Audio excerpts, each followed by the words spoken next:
Très tôt, le matin du samedi 30 mars 2012, je recevais Justin Trudeau pour un entretien. C'était la veille de son combat de boxe avec Patrick Brazeau, un combat qu'on sait maintenant qu'il a remporté. Il m'avait confié au cours de cet entretien qu'il n'avait aucunement l'intention de se présenter à la chefferie du parti, encore moins devenir premier ministre. Et nous savons aujourd'hui qu'il est le premier ministre du Canada avec un raz-de-marée rouge à travers le pays. C'est un grand plaisir pour nous de vous présenter de nouveau cette émission enregistrée un samedi matin, très tôt, dans nos studios du boulevard Saint-Laurent.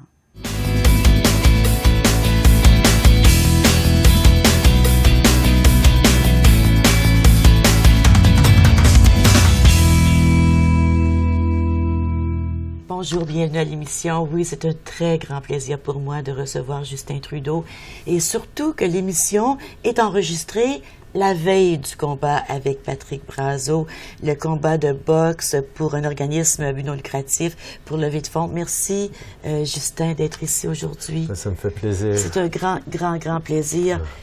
C'est très généreux de votre part, en plus, de prendre le temps aujourd'hui, parce que je sais que les médias vous courent après. Oui, disons que ça a été un peu médiatisé, cet événement, mais je suis très content qu'au moins il y a une place où lundi soir, les gens vont pouvoir me voir popoquer avec tous mes cheveux, là. Ah, je suis certaine que lundi, même dans la rue, on vous verra. Oui, je suis certaine que Patrick Brazeau n'est pas trop violent, puis vous non plus.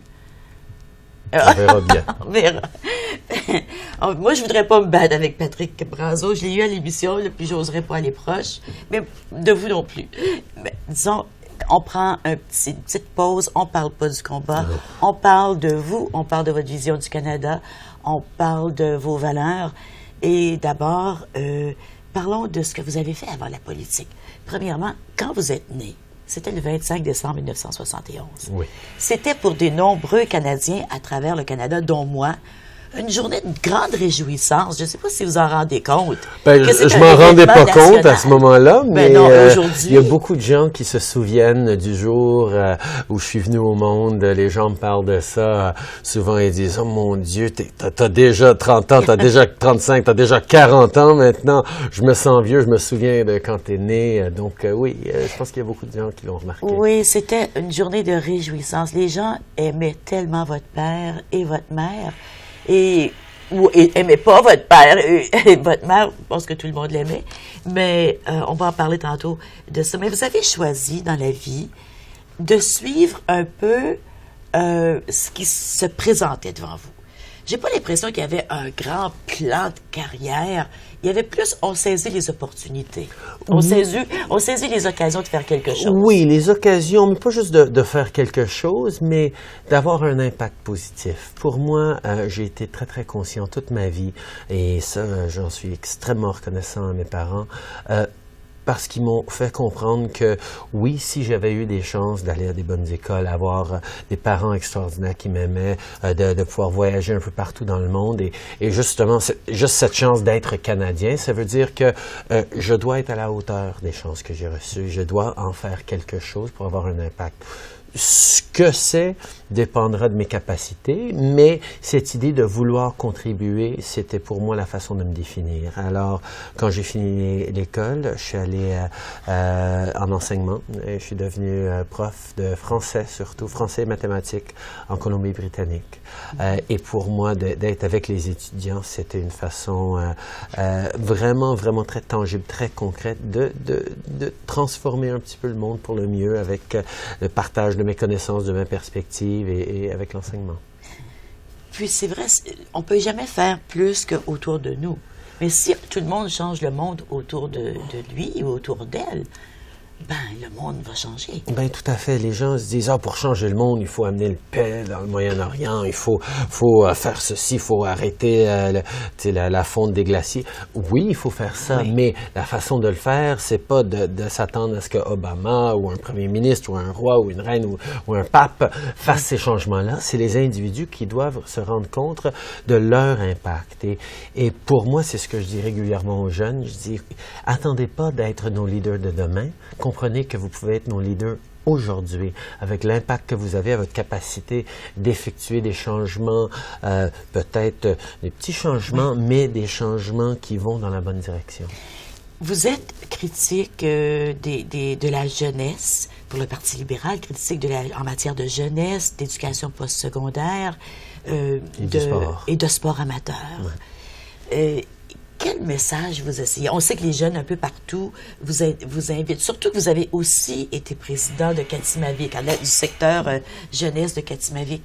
Quel message vous apportez aux jeunes quand vous les rencontrez? C'est toujours un message de développer leur propre autonomie, de développer leur propre confiance en soi, de développer la capacité d'être flexible et d'être à la hauteur des défis qui leur attendent, et surtout qu'ils sont déjà à la hauteur des défis qui leur attendent. Donc, que ce soit, pour moi, je parle beaucoup au gouvernement en termes d'aller faire des investissements dans les jeunes. Je suis très, très déçu qu'ils aient coupé le programme Katimavik. Je trouve que c'est terrible et on pourrait peut-être en reparler. Mais aussi d'investir dans l'éducation postsecondaire pour qu'ils puissent avoir des jobs plus performantes.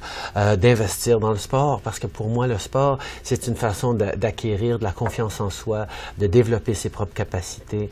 Pour moi, tout ça va ensemble. Oui, puis de développer des esprits d'équipe.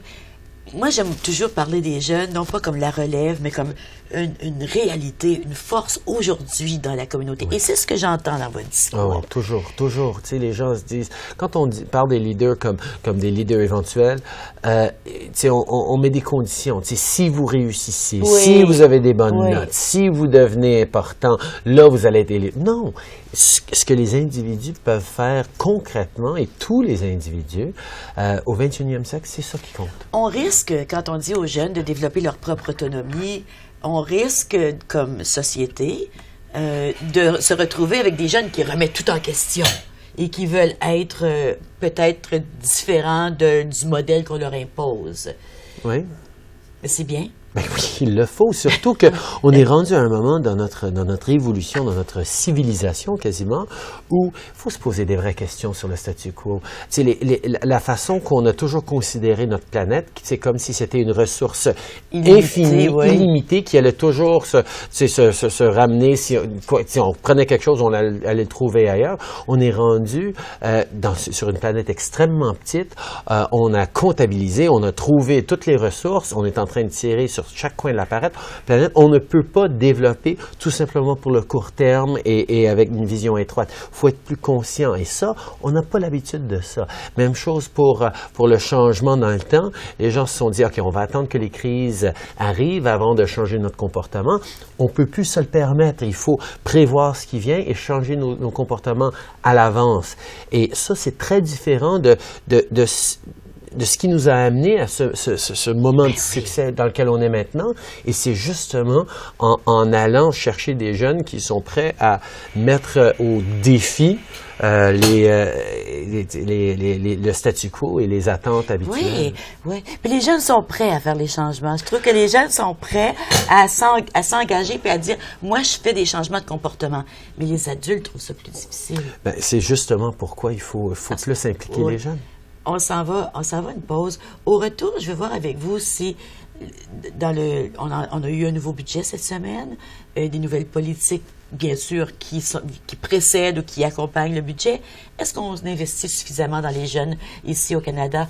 On s'en va à la pause. On revient dans quelques instants. Restez avec nous.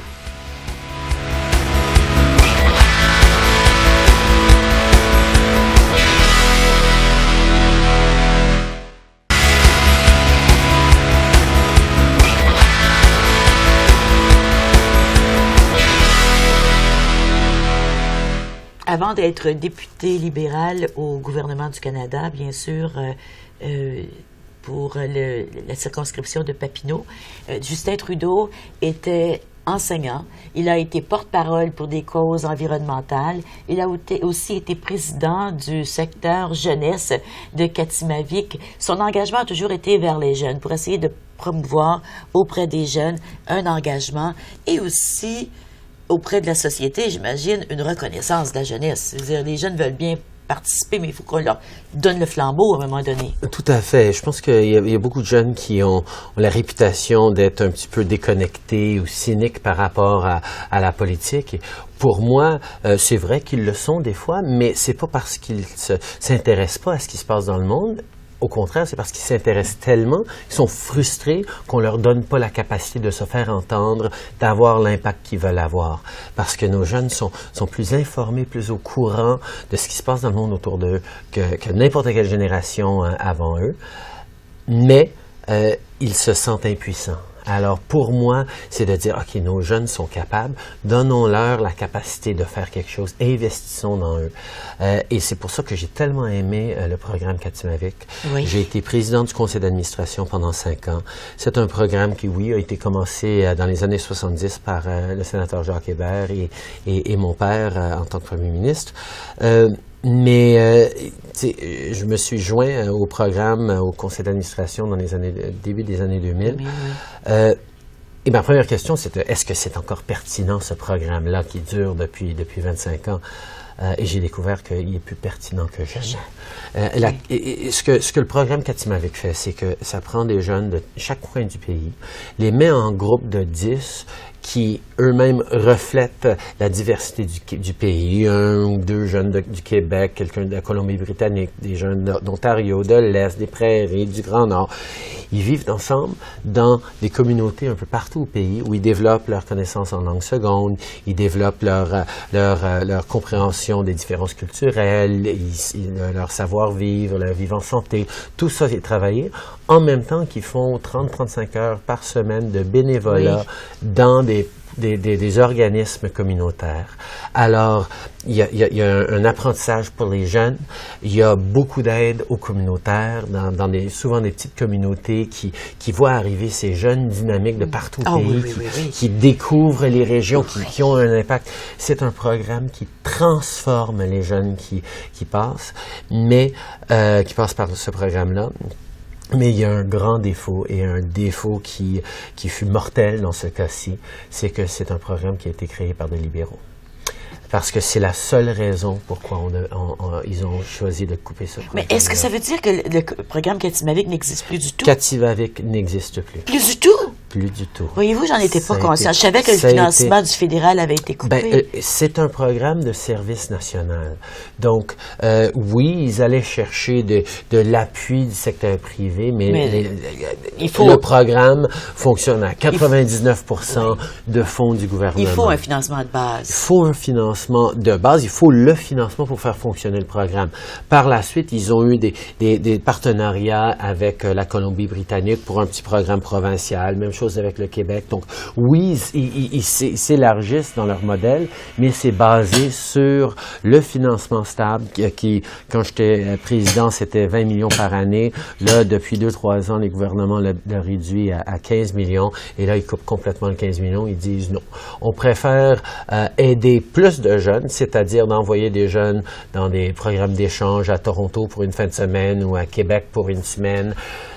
Mais ça, c'est bien aussi, les c'est bien aussi, je veux bien, mais c'est pas un programme de service. C'est pas la même chose. Non, pas du tout. Et justement, d'investir dans ce empowerment, comme on dit en bon français, des jeunes, c'est l'essentiel dont ils ont besoin. Ils n'ont pas besoin de voir la Ville de Québec, ils ont besoin de bâtir la Ville de Québec. Et ça se fait pas dans une fin de semaine, ça se fait dans un stage de 3 mois, 4 mois, beaucoup plus. Alors, qu'est-ce qui va arriver, là? Est-ce qu'il va y avoir des pressions? Oui, il va y avoir des pressions. Ça a touché à énormément de participants qui ont passé par ce programme. Mais en plus, les communautés qui sont desservies par Katimavik, il y a beaucoup d'organismes. Moi, je connais beaucoup d'organismes. Même moi, en développement communautaire, j'ai souvent fait affaire avec des jeunes de Katimavik et c'est tellement des richesses. Et c'est tellement un amour du Canada qu'on retrouve chez les jeunes sans vouloir être cliché. C'est ce que c'est. Absolument. C'est ce que c'est. Non, alors c'est vraiment, vraiment dommage. Depuis quelques années, Katimavik a fait tout ce qu'il pouvait pour se rapprocher du gouvernement conservateur. Ils ont pris des membres du conseil d'administration qui sont beaucoup plus conservateurs. Ils se sont resserrés dans leur administration, dans leur façon de livrer les programmes. Ils ont fait tout ce qu'il fallait faire. Il y a quelques mois, ils ont reçu de l'approbation, une évaluation du ministère qui disait que oui, ils sont pertinents, sont importants, ils sont super dans ce qu'ils font. Mais là, 2 mois plus tard, c'est coupé pour des raisons purement idéologiques et politiques. Oui. Alors oui, c'est à rendre quelqu'un un peu cynique par rapport à la politique. C'est vrai. C'est très frustrant. Et moi... Mais là, à la Chambre des communes, il y a beaucoup plus de jeunes. Ben, il y a vous, mais il y a aussi les NPD qui par la force des choses, ont entré plus de jeunes. Je veux bien, mais les jeunes, tu sais, la personne, le politicien le plus jeune que j'ai jamais connu de ma vie, c'était Jacques Hébert, qui est mort il y a quelques années à 82 ans. Puis il y a toujours eu, pour moi, la jeunesse, c'est l'état d'esprit, c'est l'état d'âme. Ouais. Et moi, je me considère un politicien qui parle plus que les jeunes, que la vingtaine ou trentaine de jeunes qui sont plus jeunes que moi en politique. Mais c'est l'attitude et c'est les valeurs pour lesquelles on est prêt à se battre. Et il n'y a pas grand monde qui se bat autant pour les jeunes que moi. Quand on parle de faire un impact, quand vous dites que vous voulez faire un impact, vous utilisez toutes vos ressources, vos talents, les cadeaux que vous avez reçus de la vie pour faire un impact, pour changer le monde. Mais pour avoir un impact sur le monde qui vous entoure. L'impact est en vertu de quelle valeur? Je fais de la politique, mais c'est pas ce que je suis. S'il fallait que je définisse ce que je suis, bien d'abord, ce serait papa. Mais ensuite, je m'identifie toujours avec mon identité d'enseignant. Je suis un enseignant. Et un enseignant, c'est pas quelqu'un qui se tient en avant de la classe puis qui donne les réponses aux étudiants. Non. C'est quelqu'un qui donne la capacité de découvrir les réponses aux étudiants, de développer leur propre confiance, leurs propres solutions. C'est quelqu'un qui reconnaît les besoins de la classe, qui prend des concepts compliqués, qui les explique pour que les jeunes puissent se les approprier. Un bon politicien, c'est la même chose. En effet. C'est quelqu'un qui comprend les besoins des citoyens qu'il représente dans son comté, mais aussi dans le pays, qui est prêt à leur offrir la capacité de s'autonomiser, de développer leurs propres richesses, leurs propres compétences et de transformer pour le mieux le monde. Et si il faut effectivement expliquer et communiquer des concepts plus compliqués pour que les gens puissent se l'approprier et agir en conséquence, c'est comme ça que je suis. Je suis pas quelqu'un qui va dire... Vous êtes un pédagogue. Voici. Ben, je suis quelqu'un qui apprend, qui écoute et qui partage. Puis il y a des fois, pour faire comprendre un concept, il faut provoquer aussi, j'imagine. Oui. On s'en va à la pause. Au retour de la pause, on parle de ces fois où vous avez provoqué, puis pas à peu près, hein? Ça va nous prendre plus qu'1 heure, ça. On va essayer de synthétiser, parce qu'on fait pas de montage. Restez avec nous, on revient tout de suite.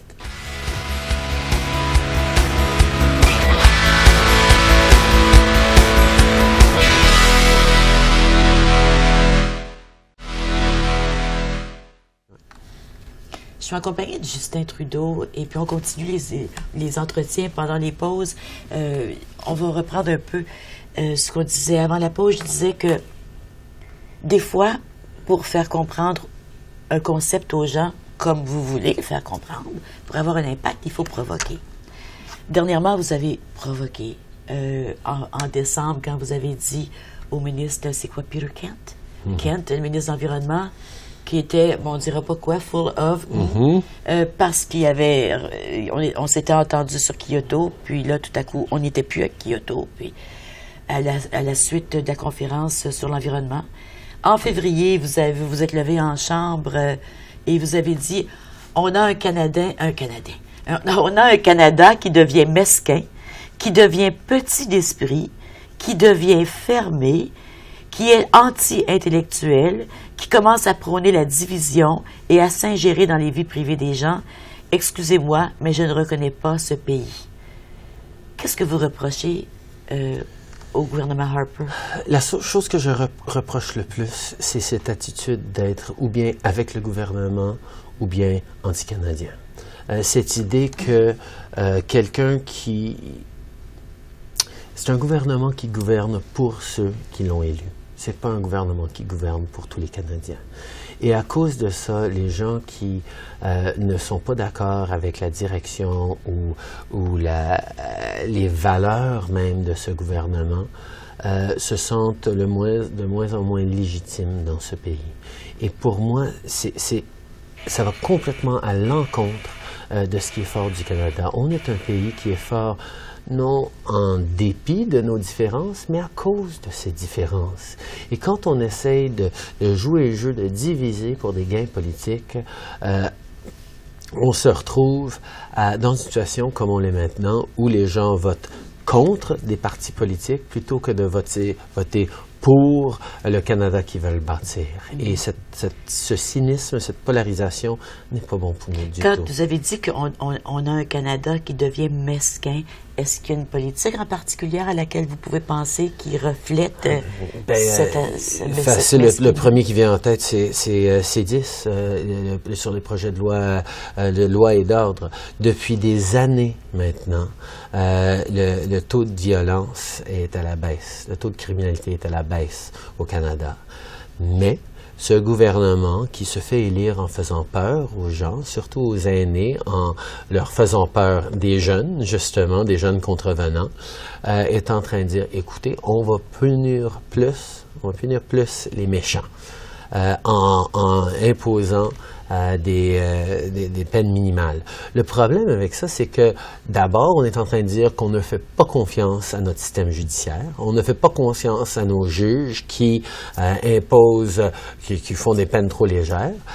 Et d'enlever cette discrétion-là, et ça, je suis pas d'accord que les juges sont trop légers dans leurs peines, mais d'enlever ça, ça veut dire qu'il va falloir investir beaucoup plus dans l'emprisonnement, dans les prisons, et cet argent-là va pas aller vers les écoles, vers les centres communautaires, vers la prévention, vers l'éducation, programmes de mentorat, tout ça. Ils disent, écoute, on va punir plus les criminels, plutôt que de dire, on va éviter d'avoir des victimes de crimes en empêchant les gens de devenir criminels. Alors, de vouloir punir et de faire de la politique sur la peur, pour moi, c'est extrêmement mesquin. On sait que dans la plupart des cas, ceux qui commettent des crimes ont des problèmes de santé mentale. Il y a des investissements, j'imagine, à évaluer de ce côté-là aussi. Énormément, énormément. Quand on parle de santé mentale, c'est quelque chose qui vous touche de près à cause de votre maman. Mais oui, écoute, vous savez, toute ma vie, les gens viennent me voir pour me dire à quel point mon père a eu un impact positif sur eux, puis j'en suis extrêmement fier. Mais depuis 2-3 ans que ma mère s'implique de plus en plus pour écrire son livre, pour parler de la santé mentale, les gens viennent me dire à quel point ma mère est extraordinaire. Votre mère m'a toujours inspirée. Même dans les moments où elle avait la vie dure, moi, ça a toujours été, Margaret Sinclair a toujours été pour moi une grande inspiration. Il y avait quelque chose il y a quelque chose, une étincelle dans cette personne-là. Et vous savez que c'est très difficile de vous parler et d'oublier votre père, hein, parce que vous lui ressemblez. Vous parlez, vous avez le même débit, le même ton de voix, les mêmes yeux perçants, mais vous avez le charme de votre mère. Ah, ben. Donc, le charme et l'avenance de votre mère. Mais c'est vous qui me charmez. Oui, je charme mes invités. Donc, votre mère, elle est vraiment très, très, très inspirante, comme votre père l'était. Si on continuait sur cet énoncé, cette envolée, est-ce que vous avez eu du chagrin, à un moment donné, de vous être levé en chambre et d'avoir dit ce grand énoncé? Ben écoutez, c'est sûr que quand je dis que quand je dis quelque chose comme ça, ça laisse la porte ouverte à des attaques, à toutes sortes d'attaques, des interprétations. Oui. Je sais que les conservateurs préparent déjà des publicités contre moi qui disent « Oh non, c'est un Canadien conditionnel. Lui, il ne veut être au Canada que si tout le monde est d'accord avec lui et il n'aime pas vraiment son pays. » Évidemment, c'est pas vrai. Que quelqu'un qui aime autant le Canada que moi, qui est quelqu'un qui défend le fédéralisme au Québec comme je le fais, que je dise, que j'ose dire que, au fond, je comprends un petit peu les souverainistes qui se reconnaissent pas dans ce Canada de Stephen Harper. Oh, choc terrible de dire ça, là.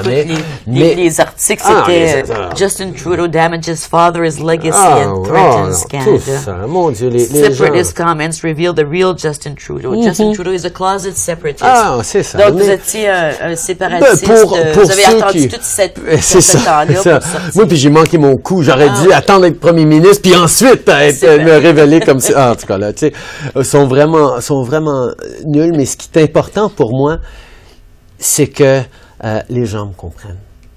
Les Québécois que je rencontre, les gens de Colombie-Britannique, les gens de Calgary qui ont choisi Naheed Nenshi, un jeune maire progressiste extraordinaire pour être le maire d'une ville extrêmement conservatrice dans la façon de penser.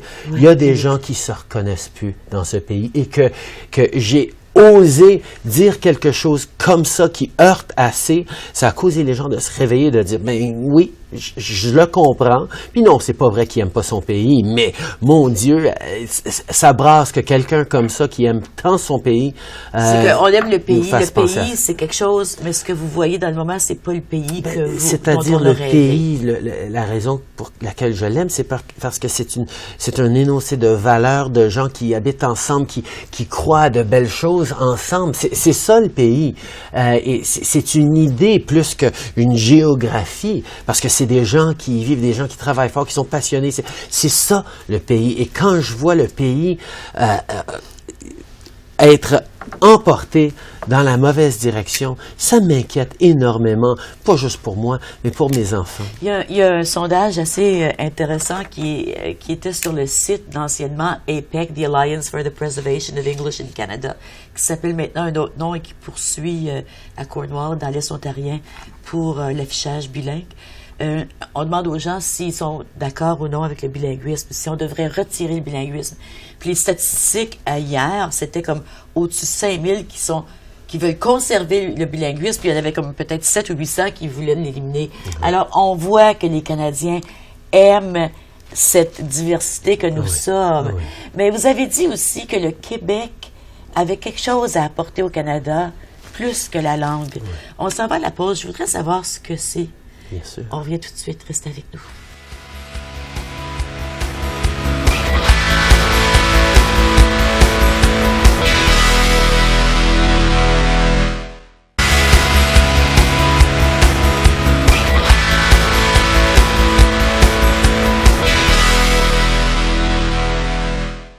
Je suis accompagnée de Justin Trudeau, puis je ne sais pas si vous savez, mais il est né à l'hôpital civique ici à Ottawa. Ça fait de vous un Franco-Ontarien? Absolument. Un Québécois aussi? Un Québécois aussi, un Montréalais aussi, mais un Franco-Ontarien, très fier de l'être aussi. Très fier de vous compter parmi nous aussi. Vous savez, on est devenus Franco-Ontariens par défaut. Nous autres, moi, jusqu'à l'âge de 30 ans, j'étais pas franco-ontarienne, là, j'étais canadienne-française. Puis avec l'affirmation du Québec et puis le mouvement nationaliste au Québec, ben on s'est retrouvés, on pouvait plus se dire canadien-français, c'était un non-sens, il manquait le Québec. Puis ça faisait quétaine. Donc il fallait se trouver un autre nom. Donc maintenant on s'appelle franco-ontarien. Mais dans mon cœur, moi ça résonne pas. Dans mon cœur, c'est vraiment canadienne-française, c'est comme ça que je me dis.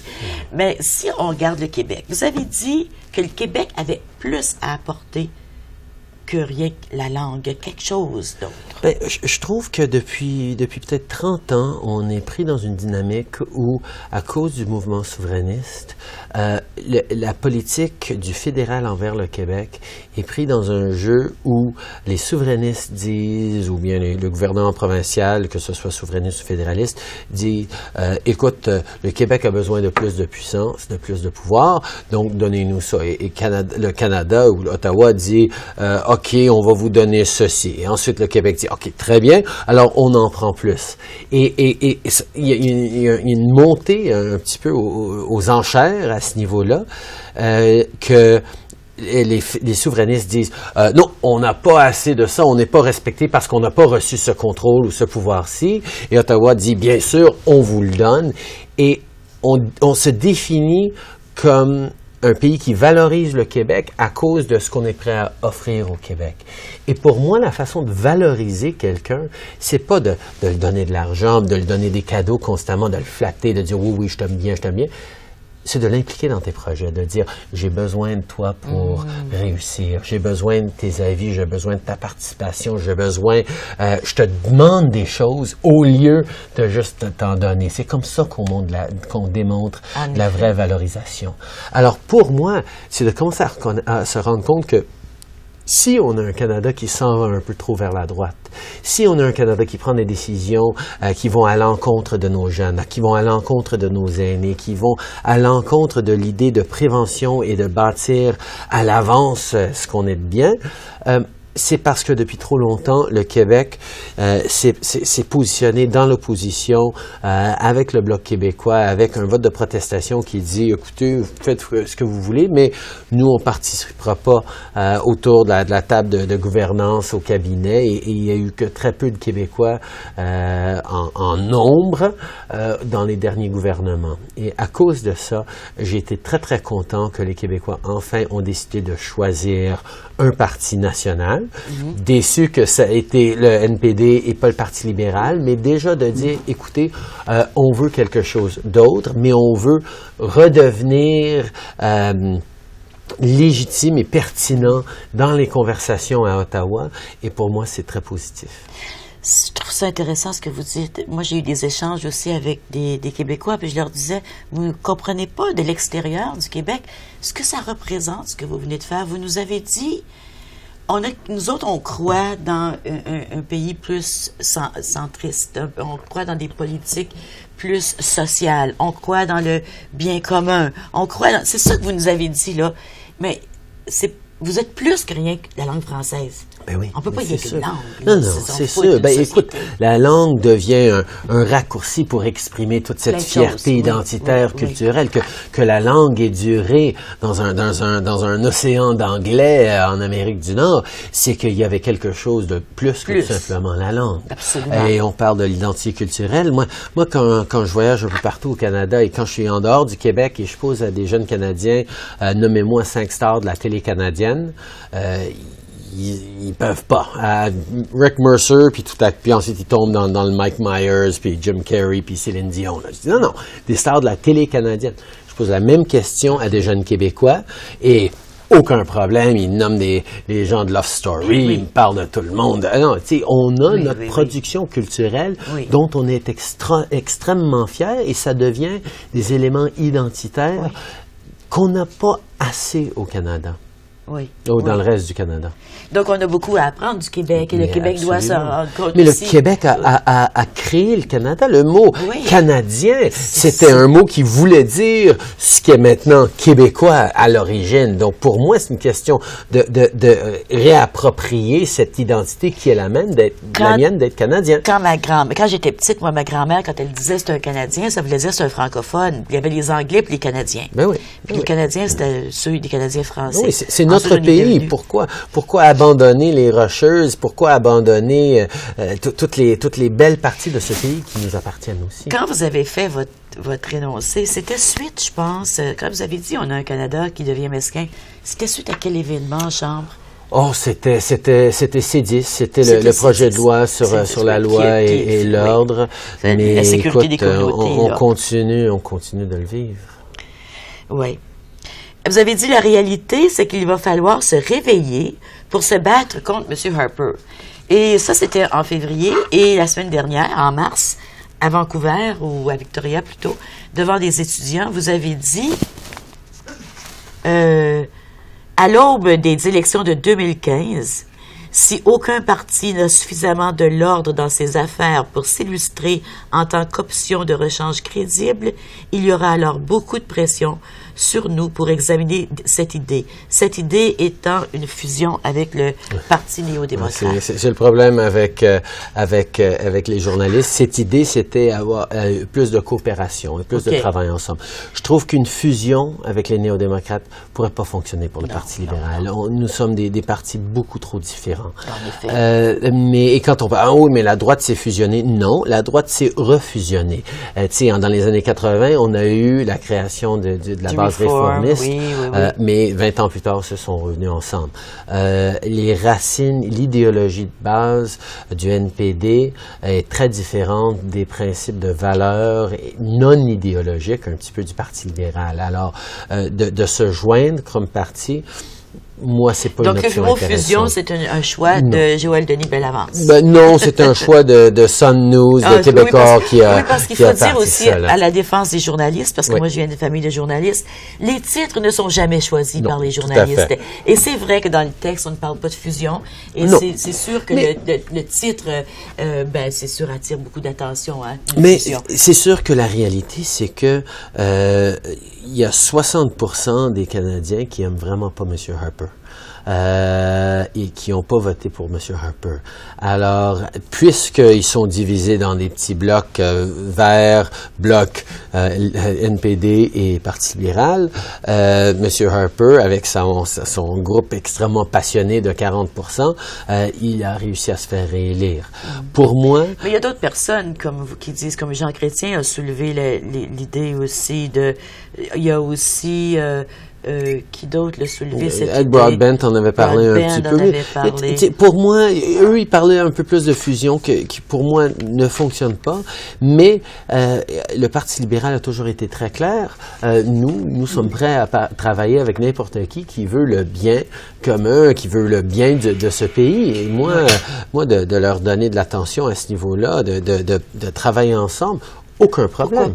Pourquoi pas travailler ensemble? Mais ça ne veut pas dire fusion. On s'en va à la pause, puis je veux savoir quelle sorte de politicien. On dit qu'il n'a pas mangé assez de croûte encore pour être en politique. Moi, je le trouve assez stable, mais je vais voir qu'est-ce que lui pense de la politique. On revient tout de suite après la pause. Restez avec nous.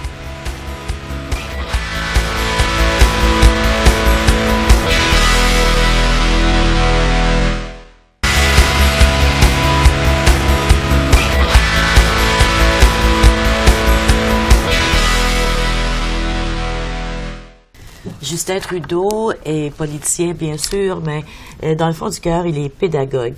Et on peut le voir dans ses façons d'agir à la Chambre. Si vous suivez la politique fédérale, il aime prendre des grands concepts puis les tourner pour qu'on les comprenne.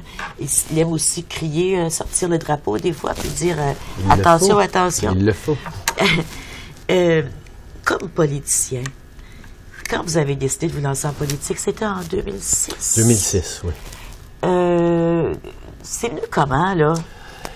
Écoute, j'avais toujours dit que, je m'étais toujours dit, et j'avais dit aux journalistes, oui, peut-être la politique un jour, mais pas pour bientôt, pas quand j'étais jeune.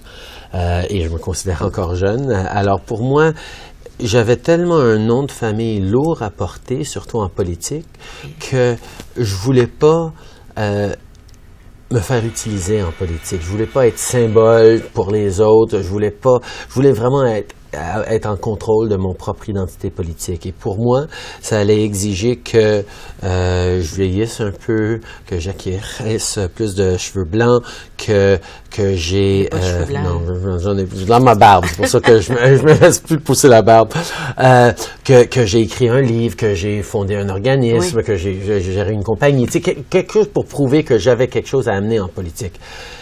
Mais là... en 2006, lors de la chefferie du Parti libéral, j'ai découvert que j'avais certains atouts en politique. J'aimais beaucoup ça. J'arrivais à connecter avec les gens. Je me suis dit, OK, peut-être que ce serait un moment de m'impliquer en politique. Alors, j'y ai réfléchi et j'ai décidé de me lancer en politique. Mais la façon de résoudre le défi que je m'étais donné, de pas juste être là sur mon nom, ça a été de choisir un comté extrêmement difficile, où j'ai eu à me battre dans une course à l'investiture extrêmement féroce, contre des gens vraiment très connus dans Papineau, très respectés, pour ensuite avoir à me battre contre une star du Bloc québécois, Madame Viviane Barbeau, extrêmement bien respectée, très forte dans le communautaire, très connue, très aimée du comté. Mais je me suis dit, si je peux aller reprendre ce comté pour le Parti libéral, j'aurais fait mes preuves que j'amène quelque chose à la table que personne ne peut nier. Alors, j'étais très content de pouvoir faire ça. Qu'est-ce que ça fait quand on vous compare à votre père? J'en suis extrêmement fier. Pour moi, ces valeurs, ces principes, ces éléments de base de vision pour la justice, la devise familiale qui est de faire contrepoids, c'est-à-dire de regarder où est la force, où est la faiblesse, et de voir si on peut aider un peu la faiblesse avec la force qu'on amène. C'est quoi ça? C'est une devise familiale? C'est une devise familiale. Ça a été toujours la devise personnelle de mon père et je le reprends là. C'est pour ça que j'aime pas les Parce que votre père, quand il est arrivé en politique, il n'avait pas une longue expérience en politique. Non, lui, son expérience, ça a été au niveau intellectuel, au niveau de journaliste. Il a énormément réfléchi à ce qu'il voulait. Il a vu les lacunes qu'il voyait au niveau de la présence du fait français à Ottawa, par exemple.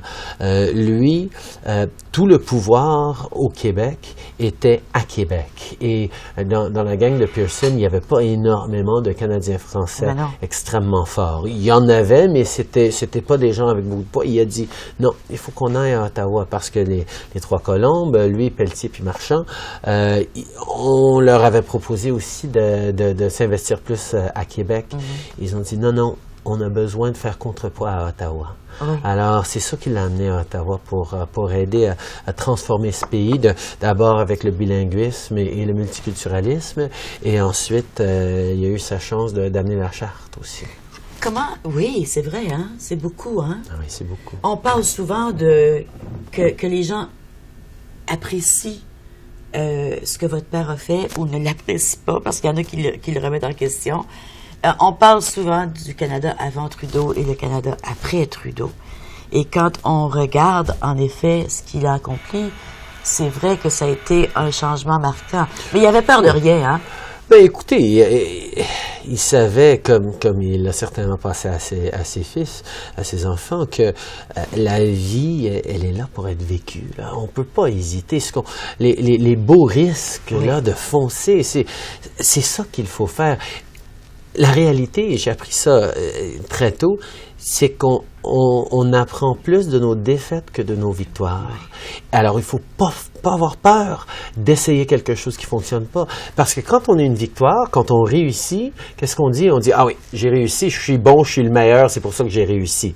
Quand on subit une défaite, c'est, OK, pourquoi? Ben, j'ai peut-être pas été assez bien préparé, ou ce facteur-ci, ou le vent était pas assez bon, ou quelqu'un m'a donné des mauvais avis, ou j'avais pas assez de... Tu sais, on cherche les raisons, on cherche à se l'expliquer. Mais quand on réussit, c'est parce que je suis le meilleur. Alors, il y a plus de réflexion, il y a plus d'honnêteté intellectuelle après une défaite, souvent, qu'après une victoire. Alors, pour moi, j'ai pas peur de la défaite, mais, j'ai pas peur de prendre des risques à cause de ça. Puis vous venez d'une famille où les gens, même votre mère, a pris des risques. Elle a fait des choses assez farfelues. Et bien, c'était. Puis votre père, écoute, il avait peur de rien. Moi, je me souviens quand mon frère Michel était président de la Tribune de la presse, et puis Pierre-Éliott Trudeau avait décidé qu'il était fâché contre la presse, et puis c'était, je pense que c'est parce qu'il rentrait trop dans sa vie privée à ce moment-là, et il avait décidé qu'il allait plus faire ses conférences de presse hebdomadaires. Je pense qu'il a fait ça pour 3 mois.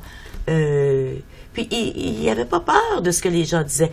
On le voyait même. Moi, je me souviens que je marchais le long de la rivière Rideau tous les matins. Je le rencontrais qui faisait du jogging. Il se suivait pas avec... il se faisait pas suivre par des... Il allait glisser avec vous à Rockcliffe. Oui. Et toute sa vie, à partir de la retraite, en 84, il a marché au centre-ville de Montréal jusqu'au bureau et de retour à tous les jours. Pour lui, il était une personne qui était très, très bien, qui voulait rester proche des gens, qui voulait pas être enfermé ou séparé de la ville, de la vie dans laquelle il se trouvait si bien. Oui. Puis il a laissé ça à ses fils. Ah ben, c'est certain. Puis aujourd'hui, bien, on sait, on parlait de prendre des risques tout à l'heure. Je pense qu'on peut le payer des fois parce que vous avez perdu votre frère avec un risque de pris dans une avalanche. Mais il a vécu une vie entière et complète. Il l'a vécu au maximum. Il est mort en train de faire quelque chose qu'il adorait et qui le définissait. Et on devrait tous être aussi chanceux. Oui. On s'en va une pause. On revient, puis on termine. Je vais parler de Sophie, des deux filles aussi. Restez avec nous. On revient tout de suite.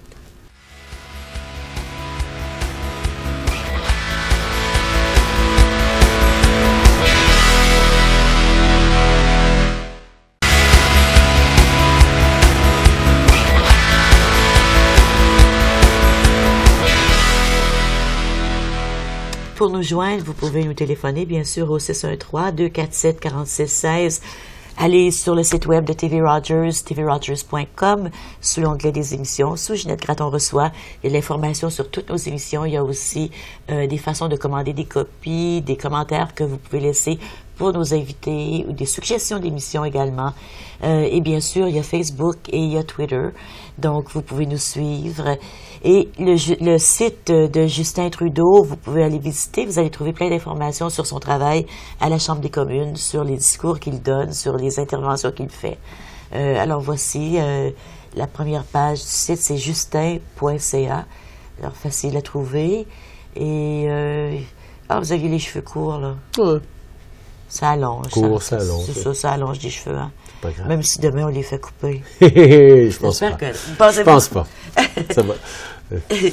Sophie, la belle Sophie. C'est une personne qui est très inspirante, très joyeuse, très effervescente. Ouais. Elle est toujours comme ça? Elle est toujours comme ça. C'est une artiste. C'est une femme passionnée de la vie. Elle pensait qu'elle aimait la politique. Elle aime pas la politique. Non, elle est très, très bonne pour me garder bien ancrée dans ce qui est important. Là. Nos enfants, mon garçon, ma fille, dans la vie familiale, de pas trop m'emporter dans ma bulle politique. C'est une partenaire fantastique pour moi. Là. Une des choses que j'ai lues, que vous aviez dit au sujet de votre père, c'est que Pierre-Luc Trudeau était le même comme premier ministre et comme père. Il avait un grand sens de la justice. La justice, c'est ce que vous avez décrit tantôt. Essayons de voir la part des choses. Et s'il y a besoin d'un petit peu plus de poids du côté du faible, on va aller lui aider, c'est ça? Ça fait partie de ça. C'est de reconnaître que vous savez, le 20e siècle, ça a été le développement de la reconnaissance des droits inhérents à tout le monde. Ça a commencé avec la lutte contre le fascisme, pour le droit des femmes de voter ou d'être une personne, la lutte contre les abus dans les droits civils aux États-Unis, les droits civiques aux États-Unis. Tout ça. Et ça a culminé avec la Charte des droits et des libertés ici au Canada. Le 20e siècle, ça a été ça. Le 21e siècle, pour moi, c'est le temps où il va falloir qu'on commence à reconnaître la valeur intrinsèque à chaque individu. On a reconnu les droits, maintenant on reconnaît la valeur. Et pour moi, c'est la grande lutte à faire et c'est ce que je vais continuer de faire. Comme politicien et comme papa? Ben oui. Mais ça va ensemble. Ouais. Ça va ensemble. Moi, si je suis un bon politicien, ce sera toujours parce que je suis d'abord et avant tout un bon papa. En politique, est-ce que c'est pour le long terme? La politique, c'est un mécanisme pour avoir un impact dans le monde. Si jamais je trouve que la politique ne sert plus à ça, ou qu'il y a une meilleure façon pour moi de le faire, j'irai faire autre chose. Mais pour moi, vous savez, beaucoup de jeunes, ils grandissent avec leurs parents en train de critiquer les politiciens, puis la politique, puis les taxes, puis les nids de poules, puis plein. Moi, j'ai eu la chance de grandir à voir tout le monde venir voir mon père, lui dire à quel point il leur a touché, il leur a changé la vision du pays et a transformé leur vie. J'ai pu voir comment ça peut être puissant, la politique. Alors j'y crois profondément pour toutes les bonnes raisons. Alors, j'adore ce que je fais. Je suis passionné par ce que je fais, mais quand même, ça ne me définit pas d'être politicien. C'est pas une étiquette, c'est pas votre identité, mais c'est ce que vous faites présentement. Et à tous les vendredis, vous retournez à la maison. Oui. C'est sacré. C'est sacré. Ben, j'essaie, évidemment, de le faire. On enregistre aujourd'hui. Non, effectivement, mais cette fin de semaine, j'ai ce combat. Mais pour moi, c'est une façon aussi qui devient presque une force pour moi. Parce que quand je rentre, des fois les jeudis soirs, des fois les vendredis, et je vois ce que j'ai manqué chez mes enfants pendant 3-4 jours. Excuse-moi. Oui. J'ai la capacité de dire, OK, est-ce que j'étais en train juste de jouer le jeu politique ou est-ce que j'étais en train de contribuer pour de vrai? Est-ce que de ne pas être là avec mes enfants à tous les soirs pendant cette semaine, ça a été justifié par ce que j'ai pu apporter au monde dans lequel ils vont vivre dans les années à venir? Oui, puis que le papa puisse réaliser ses rêves et la maman puisse réaliser ses rêves ou je devrais dire, devenir elle-même, donner naissance à qui ils sont, c'est important aussi parce qu'on devient des modèles. Mais il faut faire la part des choses. Il faut chercher l'équilibre, toujours. Ils ont quel âge? Xavier a 4 ans et demi et Ella Grace en a 3. Est-ce qu'il y en a d'autres qui vont venir ou c'est fini? On ne sait pas. Vous savez pas? C'est difficile. Comme Sophie dit toujours, il faudrait bien que tu sois à la maison un peu plus souvent pour qu'on en voit, mais on verra bien. Et puis je sais que votre mère aime beaucoup les petits-enfants. C'est une grand-maman extraordinaire. Ah oui, hein? Oui. Ben, écoutez, on la salue. On vous remercie beaucoup d'être venu nous rencontrer aujourd'hui. Ça a été tellement un plaisir. Ça a été un grand plaisir. Je sais qu'à l'occasion, vous donnez des conférences dans la région. On ne les manquera pas les prochaines. Merci beaucoup, Justin. Grand plaisir. Merci. Merci à vous aussi d'avoir été avec nous. Je vous souhaite une belle fin de journée. Je vous souhaite tout l'amour du monde. Et bien sûr, quand vous allez écouter l'émission, Justin aura peut-être gagné ou perdu. J'aurais gagné. Il aura gagné le combat de boxe. On vous revoit demain, et je vous souhaite une belle fin de journée, je vous souhaite tout l'amour du monde.